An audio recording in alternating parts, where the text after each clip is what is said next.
بسم اللہ الرحمن الرحیم۔ حضرت ابو ہریرہ رضی اللہ عنہ بیان کرتے ہیں کہ رسول اللہ صلی اللہ علیہ وسلم نے فرمایا، جب تمہارے پاس کسی ایسے شخص کا پیغام نکاح آئے جس کا دین اور اخلاق و عادات تمہیں پسند ہوں تو اسے بچی کا رشتہ دے دو۔ اگر ایسا نہ کرو گے تو پھر زمین میں فتنہ اور بڑا فساد ہوگا۔ اس سے معلوم ہوا کہ نکاح میں بنیاد دینداری کو بنانا چاہیے، باقی سب چیزیں ثانوی درجے کی ہیں۔ حضرت معقل ابن یسار رضی اللہ عنہ کہتے ہیں کہ رسول اکرم صلی اللہ علیہ وسلم نے فرمایا، تم ایسی عورت سے نکاح کرو جو اپنے خاوند سے محبت کرنے والی ہو اور زیادہ بچے جننے والی ہو، کیونکہ میں دوسری امتوں کے مقابلے میں تمہاری کثرت پر فخر کروں گا۔ اس سے معلوم ہوا کہ نکاح کا مقصد ہی اولاد کا حصول ہے۔ یہ حدیث خاندانی منصوبہ بندی کی جڑ کاٹ رہی ہے۔ حضرت ابو ہریرہ رضی اللہ عنہ سے روایت ہے کہ رسول اللہ صلی اللہ علیہ وسلم نے فرمایا، قسم اس ذات پاک کی جس کے قبضہ قدرت میں محمد کی جان ہے، اس امت کا یعنی اس دور کا جو کوئی بھی یہودی یا نصرانی میری خبر سن لے، یعنی میری نبوت اور رسالت کی دعوت اس تک پہنچ جائے اور پھر وہ مجھ پر اور میرے لائے ہوئے دین پر ایمان لائے بغیر مر جائے تو ضرور وہ دوزخیوں میں ہوگا۔ یہ مسئلہ اسلام کے قطعیات میں سے ہے اور اس میں شک و شبہ وہی کر سکتا ہے جو رسول اللہ صلی اللہ علیہ وسلم کی نبوت اور رسالت کی حیثیت سے ہی جاہل ہو۔ حضرت ابو ہریرہ رضی اللہ عنہ بیان کرتے ہیں کہ رسول اللہ صلی اللہ علیہ وسلم نے ارشاد فرمایا، جس نے عورت کو اس کے شوہر کے خلاف یا نوکر کو اس کے مالک کے خلاف بھڑکایا وہ ہم میں سے نہیں۔ حضرت زبیر بن عوام رضی اللہ عنہ سے روایت ہے کہ رسول اللہ صلی اللہ علیہ وسلم نے فرمایا، پہلی قوموں کی بیماری تمہارے اندر بھی آ گئی ہے، یعنی بغض اور حسد، حالانکہ یہ تو مونڈنے والی ہے۔ میں یہ نہیں کہتا کہ یہ بیماری بالوں کو مونڈنے والی ہے، بلکہ میں کہتا ہوں کہ یہ انسان کے دین کو مونڈنے والی ہے، کیونکہ حسد کرنے والا دراصل اللہ تعالیٰ کی تقدیر پر اعتراض کرتا ہے کہ فلاں کو اللہ پاک نے جو نعمت دی ہے وہ نہیں دینا چاہیے تھی۔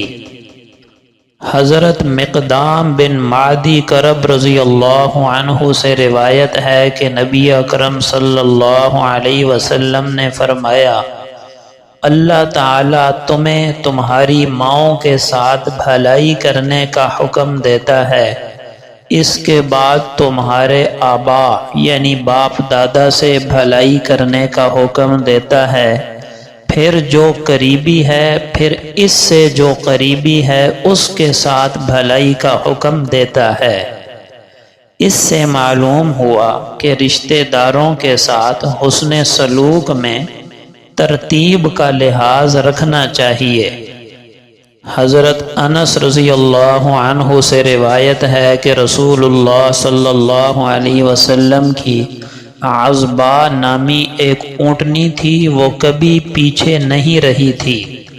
ایک دیہاتی آدمی اپنے اونٹ پر آیا، وہ اس سے سبقت لے گیا۔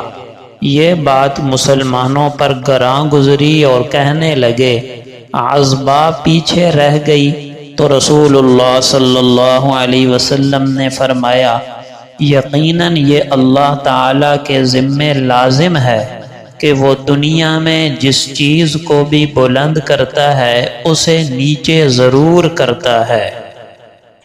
حضرت ابو حمید ساعدی رضی اللہ عنہ سے مروی ہے کہ رسول اللہ صلی اللہ علیہ وسلم نے فرمایا، یقیناً اس امت میں اللہ کے بہترین بندے وہ ہیں جو دوسروں کا حق پورا دینے والے اور حوصلہ افزائی کرنے والے ہیں۔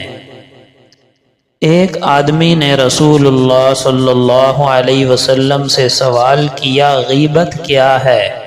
رسول اللہ صلی اللہ علیہ وسلم نے فرمایا، تم کسی شخص کا ان الفاظ میں ذکر کرو کہ اگر وہ سنے تو ناپسند کرے۔ اس نے کہا، اے اللہ کے رسول، اگرچہ وہ سچ ہی ہو۔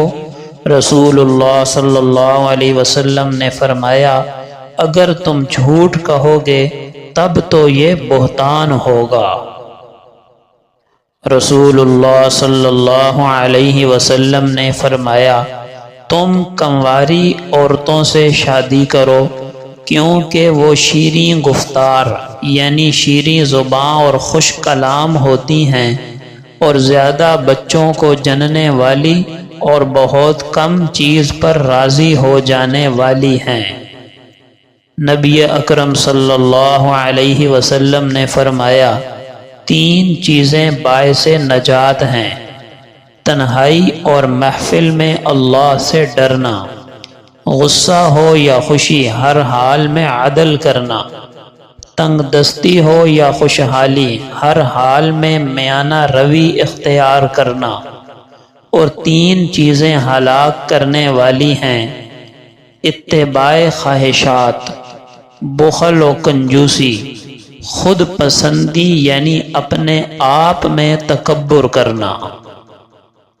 حضرت ابو ہریرہ رضی اللہ عنہ سے روایت ہے کہ رسول اللہ صلی اللہ علیہ وسلم نے فرمایا، جنت میں آدمی کا درجہ بلند کر دیا جاتا ہے تو وہ کہتا ہے، یہ مجھے کس طرح مل گیا؟ کہا جاتا ہے کہ تمہارے بیٹے کے تمہارے لیے استغفار کرنے کی وجہ سے۔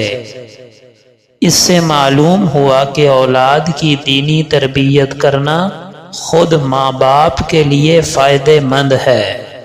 حضرت ابو امامہ رضی اللہ عنہ سے روایت ہے کہ رسول اللہ صلی اللہ علیہ وسلم نے فرمایا، یقیناً آدمی اپنے اچھے اخلاق کی وجہ سے رات کو جاگنے والے اور دوپہر کی گرمی کی پیاس برداشت کرنے والے یعنی روزہ دار کے درجات کو پا لیتا ہے۔ معلوم ہوا کہ نفلی عبادات کی کمی کو اچھے اخلاق سے پورا کیا جا سکتا ہے، لیکن یاد رکھیں کہ اخلاق کی کمی کو کسی بھی عبادت سے پورا نہیں کیا جا سکتا۔